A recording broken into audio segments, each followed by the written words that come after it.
Marites muna tayo dito sa, sa Mr. World. Ayan.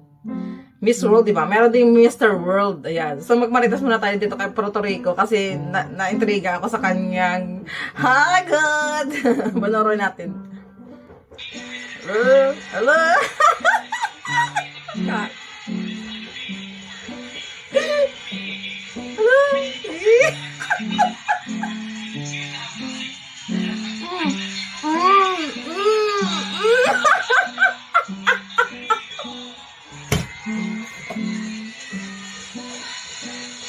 Ay, Diyos ko. Grabe pala, no? May mga ganun talaga palang event. May mga ganun palang event, no? Nauso na rin yung Mr. World, Mr. Ano pa ba? Basta, hindi ako masyadong updated sa Mr. na yan. Siyempre, dito pa lang tayo. Kakaumpisa ko pa lang kasi totally mag-support sa mga Miss Universe, mga ganyan.